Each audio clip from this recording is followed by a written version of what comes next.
성서에 좀 반복되어서 나오는 표현 중에 거룩함, 거룩한 백성, 이런 거룩함과 관련된 이제 좀 단어들이 많이 나오고, 그리고 제사장 나라, 제사장이라는 단어도 많이 사용되어지는데, 과거 이스라엘 그 민족을 이렇게 부르셨을 때 그들에게 그것이 어떤 의미가 있었을까? 그리고 지금 오늘날 우리에게 그런 그 표현은 어떤 의미로 다가와야 할까 좀 생각해 보면 좋겠습니다. 여러 가지를 생각할 수 있겠지만 그중 한 부분, 우리가 지나친 영적인 우월감을 가짐으로 이렇게 좀 다른 사람들이나 다른 집단을 우리가 혐오하고 차별하고 그러기 쉬운 분위기 속에서, 또한 그러고 있는 우리 현실 모습 속에서 우리는 거룩함, 제사장의 정말 주님이 그 표현을 사용하셨을, 우리에게 주셨을 때 그것이 어떤 의미였는가, 지금도 또 지금 어떤 의미여야 하는가 같이 잠깐 일부분 생각해 보길 원합니다. 그들에게 거룩함이란 사치였다. 하루 벌어 하루 먹는, 그날 힘들게 일하고 겨우겨우 연명하던 이집트의 압제 아래 있던 그들에겐 거룩이란 말은 좀 사치스러운 말이었다는 감동입니다. 그러나 제사장이라는 의미는 그들에게는 좀 달랐던 것 같습니다. 제사장 나라라는 의미는 지금의 죽지 못해 사는 삶과는 다른, 이전과는 다른 삶, 뭔가 사람답게 사는 것, 흩어졌던 민족이 다시 모이고 흩어졌던 가족들을 다시 만나고 그냥 하루하루 연명하는 삶이 아닌 사람답게 사는 삶을 의미했던 것 같습니다. 여러 의미가 있었겠지만 이제 그런 부분이 좀 와 닿았을 수 있겠습니다. 제사장의 나라라는 그 아래의 거룩이란 내가 핍박받고 눌리고 사람으로서의 존엄성이 짓밟히는 그런 상황에서 사람답게 살 수 있는 그러한 소망의 의미였다.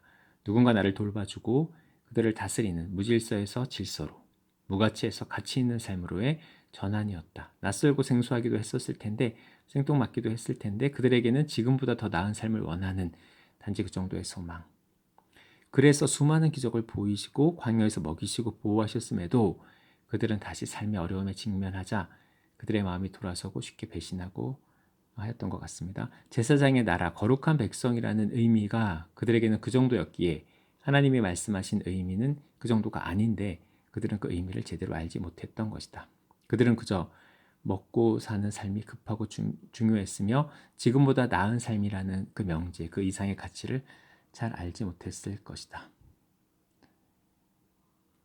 그런데 왜 그들에게 어떻게 보면 준비도 안 된, 무슨 뜻인지도 충분히 알 수 없을, 그래서 제대로 받지도 못할 그들에게 그런 정체성, 방향성을 선언하시고 약속하시고 어떤 언약 관계로 이끄셨는지 조명을 구합니다.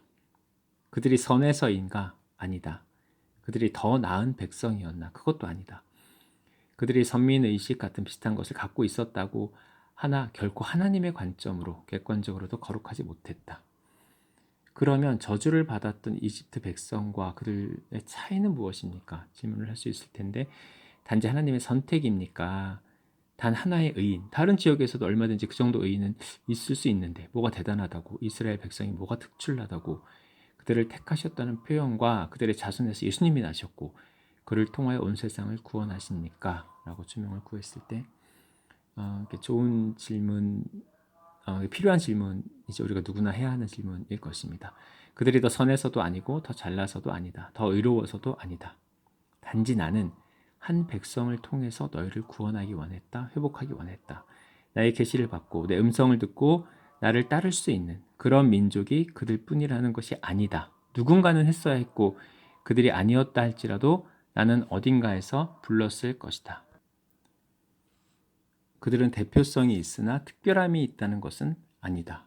나는 내 자녀의 이름을 불렀다. 성경에 기록된 것과 같이 나는 예수의 계보를 통해 그들의 의로움을 드러내지 않았다. 오히려 그들의 연약함과 악함, 한계. 그럼에도 불구하고 내가 그러한 너희를 용서하고 회복하기 원한다는 내 마음을 드러낸 것이다. 어디 잘난 인물이 있더냐? 거의 없다. 오히려 더 수치스럽고 감추고자 하는 마음이 들 정도로 부끄러운 계보다.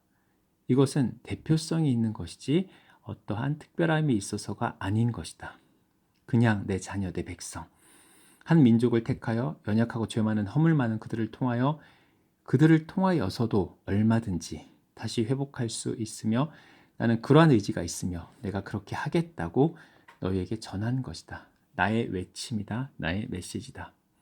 그런데도 이스라엘 민족이 선민 의식을 가지고 우월감을 가지고 영적인 종교적인 우월감을 가지고 사랑하고 회복하지 못하고 오히려 타 지역과 타 종교와 분쟁하고 있고 내가 전한 복음의 의미도 모른 채 예수의 오심이 어떤 의미인지 모른 채 내가 슬퍼할 만한 땅을 치고 후회할 만한 그러한 일들을 버리고 회개하지 않는 모습을 볼 때 나는 너무 마음이 아프다. 도대체 그들은 뭐가 잘나서 서로를 비방하고 죽이고 욕하는가? 그들이 지키려고 하는 종교는 과연 무엇인가? 한 영혼보다 소중한 것은 없다. 한 생명보다 귀한 것은 없다. 그들의 종교와 잘못된 신념을 지키기 위해서 벌이는 전쟁, 내 이름으로 그것은 나를 욕되게 하는 일이며 나를 슬프게 하는 일이다. 나와 관계없는 일이다. 이스라엘 성지순례 갈 것 없다. 그저 역사적인 기록. 정말로 이것이 존재했구나라는 감탄과 신기함과 놀라움을 위해서 갈 수 있으나 그 이상의 어떤 의미도 없다. 죽어있는 땅. 거기서 무엇을 보려고 하는가? 피로 얼룩지고 내 마음을 잃어버린 땅. 이미 지옥이다.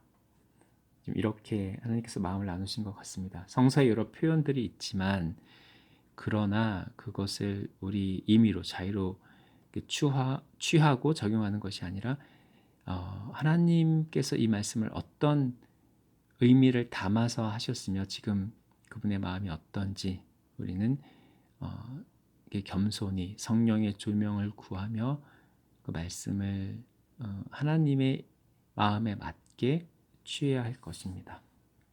우리가 더 우월한 것도 없고 특별한 것도 없고 단지 하나님의 은혜와 사랑의 표현일 뿐이었음을 그렇게 지금 우리가 어떤 자리에 있게 된 것임을 잊지 말아야 할 것입니다. 그리고 하나님께서 모든 영혼을 사랑하시고 그 어떤 영혼도 포기하지 않으셨음을 그리고 한 영혼보다 더 소중한 것이 없음을 기억해야 할 것입니다. 그것이 아마도 우리가 분명히 붙잡을 수 있는 성서를 통해 하나님께서 보이신 하나님 아버지의 마음일 것입니다.